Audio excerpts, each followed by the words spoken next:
नमस्कार दोस्तों, मेरा नाम है संजय।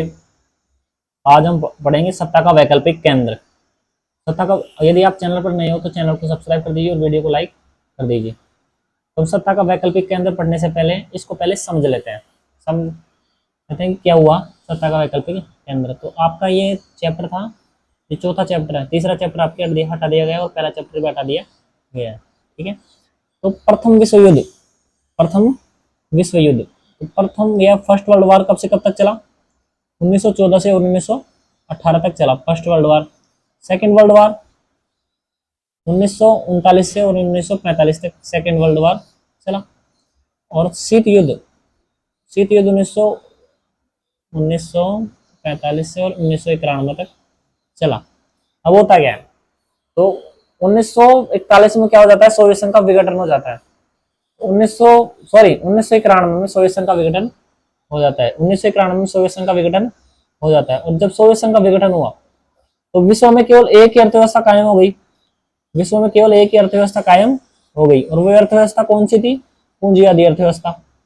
और विश्व में पूंजीवादी अर्थव्यवस्था थी और समाजवादी गुट क्या हो चुका था? समाप्त हो चुका था।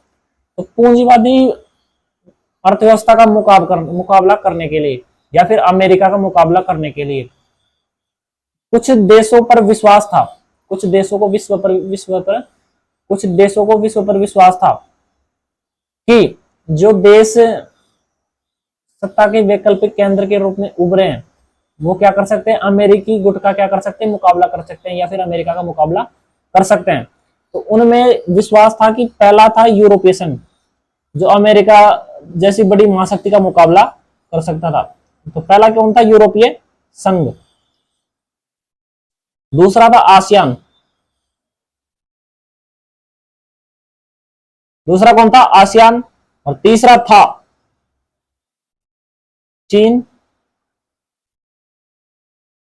फिर जापान।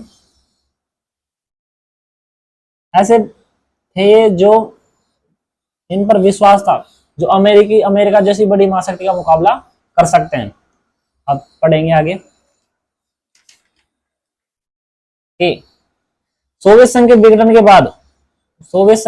के बाद पूरी दुनिया में अमेरिका का दबदबा कायम हो गया।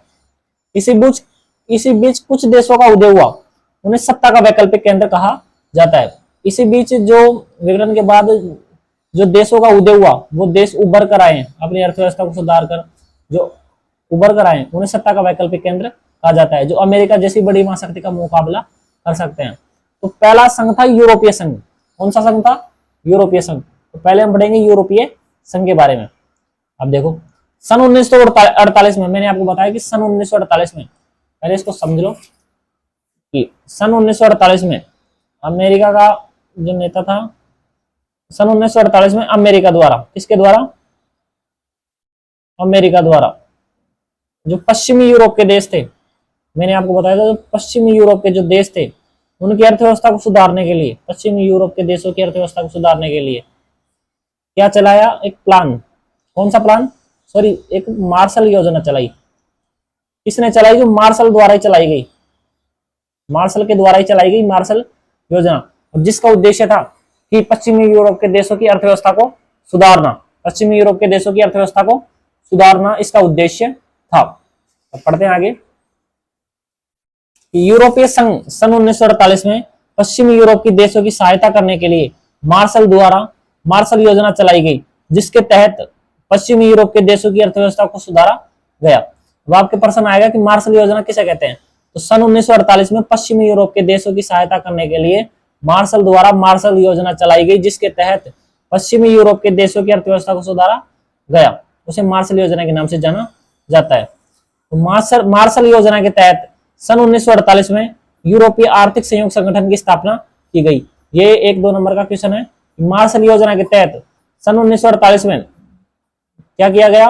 यूरोपीय आर्थिक सहयोग संगठन की स्थापना की गई। प्रश्न आएगा यूरोपीय आर्थिक सहयोग संगठन की स्थापना कब की गई? सन 1948 में। ठीक है, अब है यूरोपीय परिषद की स्थापना। यूरोपीय परिषद की स्थापना कब की गई? 1949 में की गई। यूरोपीय परिषद की स्थापना सन 1949 में की गई। अब सुनो आगे। सन 1957 में आर्थिक विकास को बढ़ावा देने के लिए यूरोपीय इकोनॉमिक कम्युनिटी का गठन किया गया।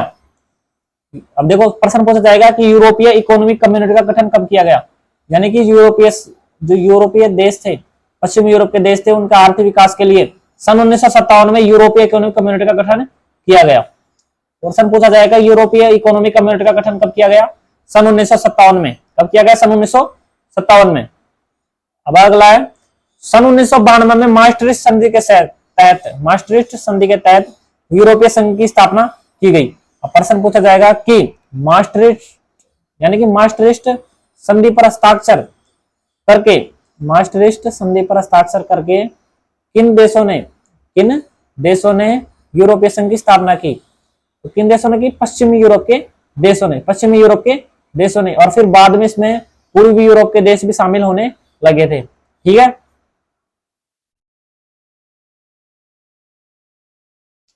अब सुनो आगे, ये इंपॉर्टेंट है। यूरोपीय संघ के झंडे में 12 सितारे हैं। कितने सितारे हैं, 12 सितारे हैं। ये नोट कर लीजिए, एक एक दो नंबर में प्रश्न पूछे जाता है कि यूरोपीय संघ के झंडे में कितने सितारे हैं, 12 सितारे हैं। ये एक विशाल राष्ट्र की तरह अस्तित्व में आया,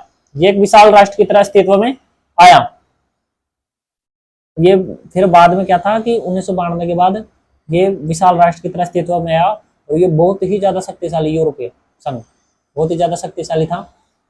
ठीक है, इसके पास खुद का झंडा, गान, स्थापना दिवस और साझी मुद्रा थी। इसके पास खुद का झंडा था, गान था, स्थापना दिवस था और साझी मुद्रा थी। इसकी खुद की मुद्रा थी यूरो। इसकी मुद्रा का नाम क्या है, यूरो। सन 2003 में इसने अपने संविधान को बनाने की कोशिश की, लेकिन असफल रहा। ये प्रश्न आएगा कि कौन सा देश संविधान को बनाने में असफल रहा, तो कौन सा संघ रहा, यूरोपीय संघ। यानी यूरोपीय संघ सन 2003 में इसने क्या की, संविधान बनाने की कोशिश की, लेकिन असफल रहा। ठीक है, भाई यूरोपीय संसद का पहला चुनाव कब हुआ, यूरोपीय संसद का पहला चुनाव कब हुआ, तो कब हुआ, जून 1979 में हुआ। अब प्रश्न पूछा जाएगा यूरोपीय संघ में कितने देश थे, यूरोपीय संघ में कितने देश थे, 28 देश। कितने देश थे, 28 देश। और 28वां देश कौन था, क्रोएशिया। 28वां देश कौन सा था, क्रोएशिया। 28वां देश कौन था, और क्रोएशिया शामिल कब हुआ, 2013 में। कब शामिल हुआ, 2013 में यूरोपीय संघ में शामिल हुआ। अब अगला है कि अब पूछा जाएगा कि यूरोपीय संघ की विशेषताएं क्या है और कमियां क्या है। अब ये यूरोपीय संघ की विशेषताएं अक्सर एग्जाम में पूछी जाती हैं। यदि ये नोट्स यदि आपको पीडीएफ के रूप में चाहिए तो आप मेरे मोबाइल नंबर लिख लीजिए, मेरे को व्हाट्सएप पर मैसेज कर दीजिएगा कि मेरे को नोट्स चाहिए इस चैप्टर के, तो मैं पीडीएफ भेज दूंगा। ठीक है,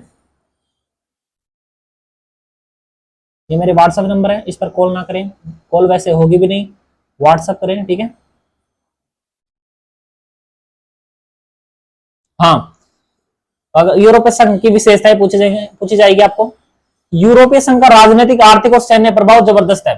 तो यूरोपीय संघ का जो आर्थिक, राजनीतिक और सैन्य प्रभाव था वो क्या था, जबरदस्त था, यानी कि बहुत ही ज्यादा शक्तिशाली हो चुका था। यूरोपीय संघ का राजनीतिक, आर्थिक और सैन्य प्रभाव बहुत ज्यादा जबरदस्त हो चुका था। अब सुनो आगे, यूरोपीय संघ का आर्थिक प्रभाव एशिया, अफ्रीका और यूरोप के देशों तक था। यानी यूरोपीय जो संघ था उसका आर्थिक प्रभाव एशिया में था, अफ्रीका में और यूरोप के देशों तक था। यूरोप के देशों तक है या फिर था, और अभी भी है। पहले तो था ही, लेकिन अभी भी है इसका प्रभाव, और ये आने वाले समय में बहुत ज्यादा शक्तिशाली बनकर उभर कर आएगा। अब सुनो, 2016 में ये दुनिया की दूसरी सबसे बड़ी अर्थव्यवस्था थी। यानी 2016 में ये दुनिया की दूसरी सबसे बड़ी अर्थव्यवस्था थी। पहली अर्थव्यवस्था किसकी थी, अमेरिका की। तो 2016 में दूसरी सबसे बड़ी अर्थव्यवस्था किसकी बन गई थी, यूरोपीय संघ की, जिसका सकल घरेलू उत्पाद 17,000 अरब डॉलर से भी ज्यादा है। प्रश्न पूछा जाएगा कि 2016 में दुनिया की दूसरी सबसे बड़ी अर्थव्यवस्था क्या नाम है, यूरोपीय संघ, और जिसका सकल घरेलू उत्पाद यानी जीडीपी कितनी है उसकी, 17,000 अरब डॉलर से भी ज्यादा है। तीसरी विशेषता है इसकी मुद्रा यूरो अमेरिकी प्रभुत्व के लिए खतरा बन सकती है। यानी कि अमेरिका जो डॉलर लेकर बैठा है वो उसके प्रभुत्व यानी उसके वर्चस्व के लिए क्या बन सकता है, खतरा बन सकता है। ठीक है,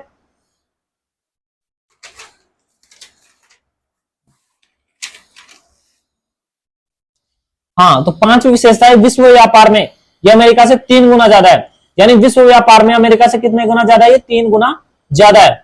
ये प्रश्न मोस्ट है। यूरोपीय संघ के एक देश फ्रांस को वीटो पावर मिली हुई है। वीटो पावर आगे पढ़ेंगे आगे वाले चैप्टर में कि वीटो पावर होती क्या है। अभी आप इसको नोट कर लीजिए कि यूरोपीय संघ के एक देश फ्रांस को वीटो पावर मिली हुई है। इसके पास दुनिया की दूसरी सबसे बड़ी सेना है। इसके पास दुनिया की दूसरी सबसे बड़ी सेना है और उसके सदस्य देश फ्रांस के पास 335 परमाणु हथियार है। 335 बहुत ज्यादा होता है। 335 परमाणु हथियार है किसके पास? फ्रांस के पास। तो दुनिया की दूसरी सबसे बड़ी सेना किसके पास है? यूरोपीय संघ के पास। अब देखो यूरोपीय संघ की विशेषताएं तो पढ़ ली हमने, अब यूरोपीय संघ की क्या पढ़ेंगे हम? कमियां। अब देखो कमियां देखो इसमें, यूरोपीय संघ के सदस्य देश कई बार आपस में झगड़ा कर लेते हैं। यानी यूरोपीय संघ के देश कई बार आपस में झगड़ लेते हैं या फिर झगड़ा कर लेते हैं। यूरोपीय संघ से सन 2016 में ब्रिटेन बाहर हो गया था। ब्रिटेन किसी कारण से बाहर हो गया होगा, तो 2016 में ब्रिटेन बाहर हो गया। तो प्रश्न पूछा जाएगा कि यूरोपीय संघ से ब्रिटेन कब बाहर हो गया? 2016 में। डेनमार्क और स्वीडन ने maastricht संधि पर हस्ताक्षर करने से मना कर दिया। maastricht संधि पर हस्ताक्षर करने से मना कर दिया। किसने? डेनमार्क और स्वीडन ने। यह प्रश्न भी मोस्ट है। डेनमार्क यानी कि maastricht संधि पर हस्ताक्षर करने से किन दो देशों ने मना कर दिया था? डेनमार्क और स्वीडन ने। जब अमेरिका द्वारा इराक पर हमला किया गया तो ब्रिटेन ने इसका साथ दिया, लेकिन जर्मनी और फ्रांस ने उसका विरोध किया। यानी ब्रिटेन था उसने तो क्या दिया? उसका साथ दिया। इराक पर हमला किया था अमेरिका ने, तो ब्रिटेन ने तो उसका साथ दिया, लेकिन जर्मनी और फ्रांस ने उसका विरोध किया। ये नोट कर लीजिए। अब पढ़ेंगे आसियान संगठन के बारे में। हाँ, तो अगला टॉपिक रहेगा आसियान, दक्षिण पूर्व एशियाई राष्ट्रों का संगठन। इस आसियान की फुल फॉर्म क्या है? दक्षिण पूर्व एशियाई राष्ट्रों का संगठन। आसियान की स्थापना सन 1967 में बैंकॉक घोषणा पत्र पर हस्ताक्षर करके हुई। आपसे प्रश्न पूछा जाएगा कि आसियान की स्थापना कब हुई? सन 1967 में। किस प्रकार से हुई? बैंकॉक घोषणा पत्र पर हस्ताक्षर करके। और बैंकॉक है थाईलैंड में। थाईलैंड में कहा है? बैंकॉक। थाईलैंड में बैंकॉक है, ठीक है। आसियान की स्थापना के समय 5 देश थे। जो आसियान की स्थापना हुई, आसियान की स्थापना कब हुई? 1967 में। तो उस समय कितने देश थे? 5 संस्थापक देश थे जो इसकी स्थापना करने वाले थे। तो उनमें थे इंडोनेशिया, मलेशिया, फिलीपींस, सिंगापुर और थाईलैंड। ये याद रखना। आसियान की स्थापना के समय 5 देश कौन से थे? EMFST, यानी इसकी ट्रिक लिख लो। EMFST, है ना। और फिर आता है 5 देश बाद में शामिल हुए। ब्रुनेई को दारुसलाम के नाम से भी जाना जाता है। दारुसलाम के नाम से ब्रुनेई को जाना जाता है। म्यांमार, कंबोडिया, वियतनाम और लाओस, ये 5 देश बाद में शामिल हुए। इसमें आसियान में। अब सुनो, आसियान का प्रतीक चिन्ह क्या है? आसियान का प्रतीक चिन्ह क्या है? तो यूरोपीय संघ का प्रतीक चिन्ह क्या था? कि उसके झंडे में क्या थी? 12 सितारे थे। लेकिन आसियान में क्या था? आसियान के प्रतीक चिन्ह में धान की 10 बालियां है, जो दर्शाती है कि आसियान में शामिल देश मित्रता और एकता का प्रतीक है। अब सुनो, प्रश्न आएगा कि आसियान के झंडे में उपस्थित धान की 10 बालियां किसका प्रतीक है? धान की 10 बालियां किसका प्रतीक है? तो आपका उत्तर रहेगा कि आसियान के प्रतीक चिन्ह में धान की 10 बालियां हैं, जो दर्शाती है कि आसियान में शामिल देश मित्रता और एकता का प्रतीक है। हाँ, तो अब आसियान के उद्देश्य। तो आर्थिक विकास तेज करना। आसियान का उद्देश्य क्या है? ये प्रश्न पूछा जाएगा, 2-3 नंबर में पूछ लेता है। आर्थिक विकास तेज करना, सामाजिक और सांस्कृतिक विकास को बढ़ावा देना, और कानून शासन सुधारना, क्षेत्रीय शांति को बढ़ावा देना। ये नोट कर लीजिए आप। और यदि आपको ये नोट्स PDF के रूप में चाहिए तो मेरे कॉन्टेक्ट नंबर, व्हाट्सएप नंबर मतलब, इस पर संपर्क करें। मेरे को मैसेज कर दिएगा कि सर मेरे को नोट्स चाहिए, ठीक है। उद्देश्य लिख लीजिए नोट्स के रूप में। अब आसियान शैली। अब देखो आपको पूछा जाएगा कि आसियान शैली क्या है, तो 2 नंबर में पूछ लेगा कि आसियान शैली क्या है। तो अनौपचारिक टकराव रहित व सहयोगात्मक मेल मिलाप की नीति को आसियान शैली के नाम से जाना जाता है। जो आसियान के जो देश थे वो क्या करते थे? टकराव रहित व सहयोगात्मक, यानी कि कोई भी जो मामला होता था उसको बिना किसी लड़ाई झगड़े के सुलझा देते थे। इसे आसियान शैली के नाम से जाना जाता है, ठीक है। अब आसियान के 3 स्तंभ, इससे इजी वे में समझाने वाला आपको कोई भी नहीं मिलेगा। तो आसियान के 3 स्तंभ, तो आसियान के 3 स्तंभों के नाम याद रखना। आसियान सुरक्षा समुदाय, आसियान आर्थिक समुदाय और आसियान सामाजिक सांस्कृतिक समुदाय। आसियान के 3 स्तंभ याद रखना, एग्जाम में आता है। आसियान के 3 स्तंभ कौन से हैं? आसियान सुरक्षा समुदाय, आसियान आर्थिक समुदाय और आसियान सामाजिक सांस्कृतिक समुदाय। अब देखो इन आसियान, अब जो ये 3 स्तंभ है इनके उद्देश्य क्या है जान लो पहले। पहला आसियान सुरक्षा समुदाय के उद्देश्य, सदस्य देशों के मध्य विवाद को सुलझाना, यानी कि जो आसियान में जो 10 देश उपस्थित हैं उनके जो मध्य जो विवाद होता है वो उसका सुलझाने का काम कौन करता है? आसियान सुरक्षा समुदाय। आसियान सुरक्षा समुदाय द्वारा सदस्य देशों के मध्य जो विवाद होता है उनको सुलझाने का काम करता है। अब अगला है शांति को बढ़ावा देना, यानी कि जो शांति को स्थापित करने का कार्य कौन करता है? आसियान सुरक्षा समुदाय। सुरक्षा करना, बाहरी हस्तक्षेप को मिलकर मुकाबला करना, यानी बाहरी देशों से जो कोई मुकाबला हो जाता है, यदि हो भी जाता है तो आसियान के देश क्या करते हैं? मिलकर मुकाबला करते हैं। ये आसियान सुरक्षा समुदाय के उद्देश्य हो गए। अब इसको नोट कर लीजिए आप। आसियान आर्थिक समुदाय के उद्देश्य, मुक्त व्यापार को बढ़ावा देना, आर्थिक विवाद सुलझाना, सदस्य देशों के बीच उत्पादन का आधार तैयार करना, यानी कि जो उत्पादन करने में भी ये क्या था? एक साथ चलते थे। और मुक्त व्यापार का मतलब होता है कि बिना किसी टैक्स के एक दूसरे देश में आ जा सके, यानी सदस्य देश एक दूसरे देश के साथ व्यापार करने के लिए आ जा सके बिना किसी टैक्स के, ठीक है। और उत्पादन का आधार तैयार करना, और उत्पादन में भी क्या करना? बढ़ोतरी करना, जिससे कि आसियान की अर्थव्यवस्था पूरी तरह ऊपर उठ सके, ठीक है। आसियान सामाजिक सांस्कृतिक समुदाय के उद्देश्य, तो आसियान के सामाजिक सांस्कृतिक समुदाय के उद्देश्य, सामाजिक और सांस्कृतिक विकास के महत्व को बढ़ावा देना। ये आपके 3 स्तंभ है, उनके उद्देश्य के बारे में हमने पढ़ लिया। अब सुनो, इसमें कंफ्यूज होने का बहुत तगड़ा चांस है कि आसियान क्षेत्रीय मंच की स्थापना कब हुई। देखो, आसियान की स्थापना कब हुई? सन 1967 में। और किस घोषणा पत्र पर हस्ताक्षर करके हुई? बैंकॉक घोषणा पत्र पर हस्ताक्षर करके हुई। अब सुनो, आसियान क्षेत्रीय मंच की स्थापना कब हुई? सन 1994 में। आसियान क्षेत्रीय मंच की स्थापना 1994 में, और आसियान की स्थापना सन 1967 में। अब देखो, इसका उद्देश्य देख लो। आसियान के देशों की सुरक्षा करना, आसियान के देशों की सुरक्षा करना, आसियान के देशों की विदेश नीतियों के में तालमेल बैठाना, तो आसियान के देशों की जो नीतियां हैं उनमें तालमेल बैठाना, ठीक है। अब ये प्रश्न आ जाता है, बहुत मोस्ट है, कि आसियान विजन 2020 क्या है, इसकी विशेषताएं बताइए। अब देखो, आसियान के बारे में दे रखा है इसमें, इसकी विशेषताएं बता रखी है कि आसियान तेजी से बढ़ता हुआ एक क्षेत्रीय संगठन है। तेजी से बढ़ता हुआ क्या है? क्षेत्रीय संगठन है, यानी कि तेजी से बढ़ता हुआ एक क्षेत्रीय संगठन है, ये याद रखना आपको। तो आसियान के विजन दस्तावेज 2020 में अंतरराष्ट्रीय मामलों में राजनीतिक, आर्थिक, सैन्य मामलों में क्या होगा? इसका हाथ होगा। यानी कि आसियान चाहता है कि जो अंतरराष्ट्रीय मामले होते हैं उनमें आसियान की पूरी तरह भूमिका रहे, यानी आसियान भी उसमें क्या ले सके? भाग ले सके, ठीक है, जिससे कि उसकी अर्थव्यवस्था सुधर सके, ये पहले सुधरी हुई है और भी ज्यादा उभर सके, ठीक है। तो आसियान ने कंबोडिया व पूर्वी तिमोर के संकट को संभाला। कंबोडिया व पूर्वी तिमोर के संकट को किसने संभाला? आसियान ने संभाला। ये इसमें सम्मिलित देश हैं। भारत ने आसियान के देशों मलेशिया, सिंगापुर और थाईलैंड के साथ मुक्त व्यापार को बढ़ावा दिया। मुक्त व्यापार क्या होता है? कि बिना किसी टैक्स या फिर कम से कम टैक्स पर क्या किया जा सके? व्यापार किया जा सके। अब सुनो, 2010 में आसियान भारत मुक्त व्यापार क्षेत्र व्यवस्था लागू की गई। तो आसियान भारत मुक्त व्यापार क्षेत्र व्यवस्था कब लागू की गई? 2010 में। कब? 2010 में। अब देखो अगला, भारत के द्वारा अपनाई गई नीतियां। तो भारत ने 1991 में लुक ईस्ट, यानी कि लुक ईस्ट व 2024 में एक्ट ईस्ट की नीति अपनाई। इससे पूर्वी एशिया के देशों आसियान, चीन, जापान और दक्षिण कोरिया से आर्थिक संबंध में बढ़ोतरी हुई। यानी एक्ट ईस्ट और लुक ईस्ट, इन 2 नीतियों के तहत क्या हुआ कि इन देशों के साथ आर्थिक विकास को बढ़ावा दिया। किसने? भारत ने। अब देखो, अब ये पढ़ लिया हमने। अब देखेंगे हम चीन के बारे में, देखेंगे चीन के साथ क्या होता है। अब सुनो, चीन के जो नेता थे सन 1949 में कौन थे? माओ। तो माओ के नेतृत्व में चीनी क्रांति हुई तथा साम्यवादी व्यवस्था को अपनाया गया।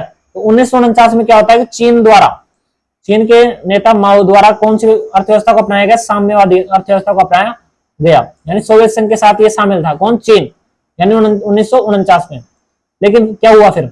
चीन आर्थिक रूप से पिछड़ा हुआ देश था, यानी कि चीन क्या था कि साम्यवादी अर्थव्यवस्था के बाद भी क्या था कि उसकी अर्थव्यवस्था क्या थी? पिछड़ी हुई थी। तो उसने चीन खेती से पूंजी निकालकर उद्योग में लगाता था। चीन के पास इतना धन नहीं था कि वह उद्योगों में धन लगा सके या फिर निवेश कर सके। तो वो होता क्या है कि खेती से निकालकर क्या करता था, उद्योगों में लगाता था।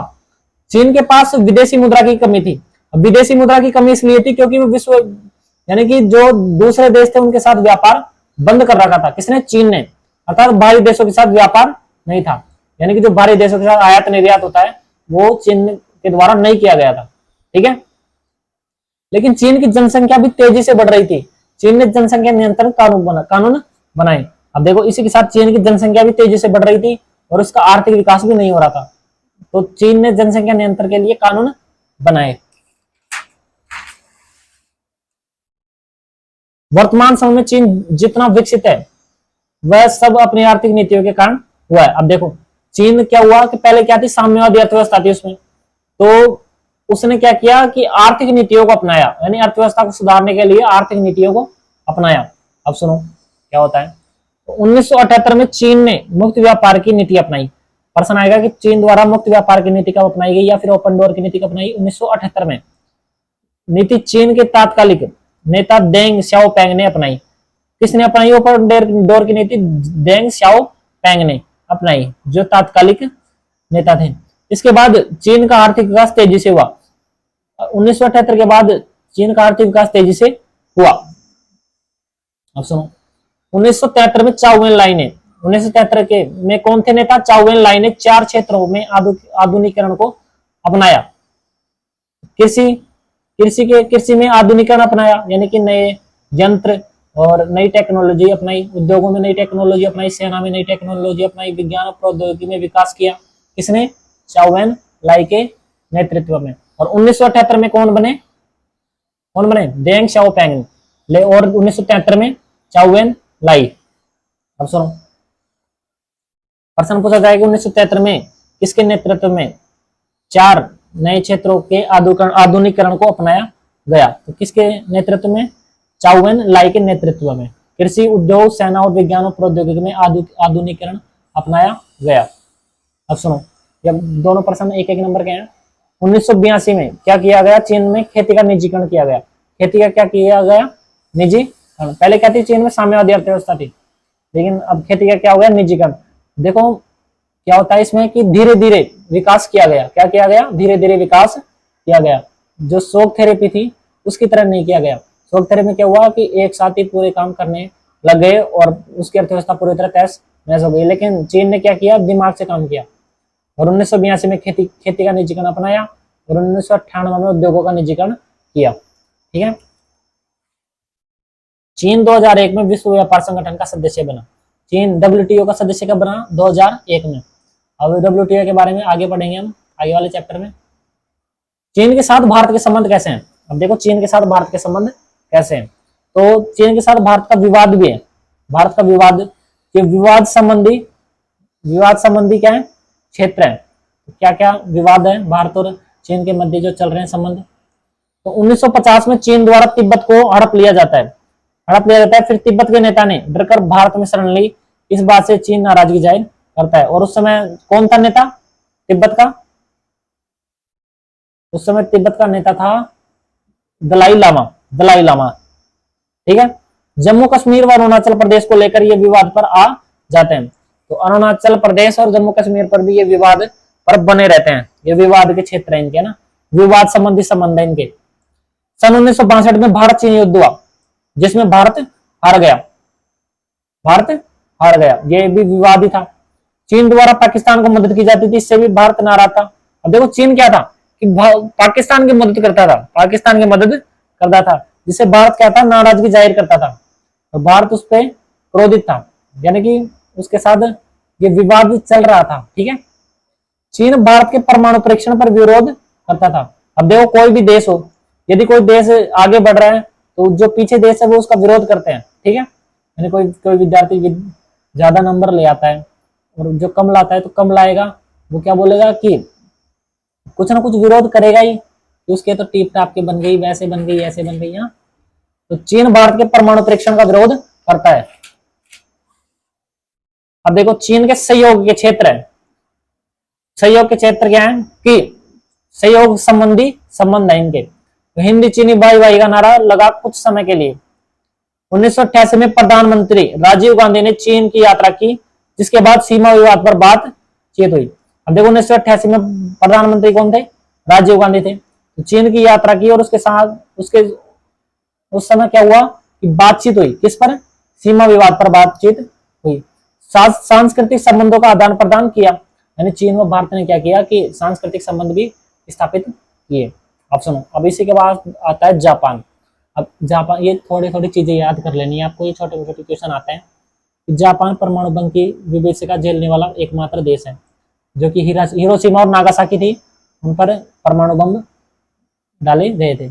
जापान G7 में शामिल एकमात्र देश है, ग्रुप 7 में शामिल एकमात्र देश है। ठीक है, एक ये याद रखना है आपको, ये छोटे छोटे क्वेश्चन है। 1964 में जापान OECD का सदस्य बना आर्थिक विकास के लिए, यानी जापान अपने आर्थिक विकास के लिए क्या किया? OECD का सदस्य बना। ये एक अंतरराष्ट्रीय संगठन है OECD। ठीक है, संयुक्त राष्ट्र संघ के बजट में यह दुनिया में दूसरा स्थान रखता है, यानी संयुक्त राष्ट्र संघ के बजट में 10% कौन हिस्सा देता है? जापान। ये भी याद रखना, कितना हिस्सा देता है? 10%। आबादी में 11वां स्थान है, आबादी में जापान का कौन सा स्थान है? 11वां स्थान है, जो कि बहुत अच्छी बात है, क्योंकि यहाँ की जनसंख्या कम है। ठीक है, 11वां स्थान है, मतलब जनसंख्या पर यहाँ पर क्या कर रखा है? नियंत्रण कर रखा है। ठीक है, अब है हान नदी पर चमत्कार। ये क्वेश्चन बहुत ज्यादा मोस्ट है, ये आ जाता है। हान नदी पर चमत्कार किसे कहा जाता है? तो द्वितीय विश्व युद्ध के बाद कई कारणों से कोरियाई प्रायद्वीप, ये कोरियाई प्रायद्वीप है, वो क्या होता है? 2 भागों में बट गया, जिसमें दक्षिणी भाग अमेरिका का तथा उत्तरी भाग सोवियत संघ का हिस्सा था। अब देखो होता क्या है कि जब जो कोरियाई प्रायद्वीप था, उसका जो दक्षिण हिस्सा था, उस पर किसका कब्जा था? अमेरिका का कब्जा था। और जो उत्तरी भाग था, उस पर किसका कब्जा था? सोवियत संघ का कब्जा था। तो इसी के चलते दक्षिण कोरिया ने 1960 के दशक से 1980 के दशक के बीच, यानी जो दक्षिणी हिस्सा था, दक्षिणी भाग था, उसमें कौन सी अर्थव्यवस्था थी? पूंजीवादी अर्थव्यवस्था थी। तो 1960 के दशक से 1980 के दशक के बीच इसका आर्थिक विकास तेजी से हुआ, यानी जो दक्षिण हिस्सा था उसका आर्थिक विकास तो तेजी से हुआ, लेकिन उत्तरी भाग था उसका आर्थिक विकास तेजी से नहीं हुआ, क्योंकि इसमें साम्यवादी अर्थव्यवस्था थी। तो आर्थिक विकास तेजी से हुआ, जिसे हान नदी पर चमत्कार कहा जाता है। हान नदी दक्षिण कोरिया में है, हान नदी कहाँ है? दक्षिण कोरिया में, जिसे हान नदी पर चमत्कार कहा जाता है। तो 1991 में दक्षिण कोरिया और उत्तरी कोरिया संयुक्त राष्ट्र संघ का सदस्य बना, यानी दक्षिण कोरिया और उत्तर कोरिया कब बने संयुक्त राष्ट्र संघ के सदस्य? 1991 में। ये याद रखना छोटी छोटी चीजें। 1996 में दक्षिण कोरिया OECD का सदस्य बना। यदि आपको ये नोट्स चाहिए PDF के रूप में, तो इन नंबरों पर व्हाट्सएप करें, आपको ये नोट्स मिल जाएंगे पूरे के पूरे लिखे लिखाए। ठीक है, धन्यवाद। यदि वीडियो पसंद आई तो इसको लाइक कर दीजिए और चैनल को सब्सक्राइब कर लीजिए, ताकि आने वाली वीडियो की नोटिफिकेशन आपको मिलती रहे। धन्यवाद।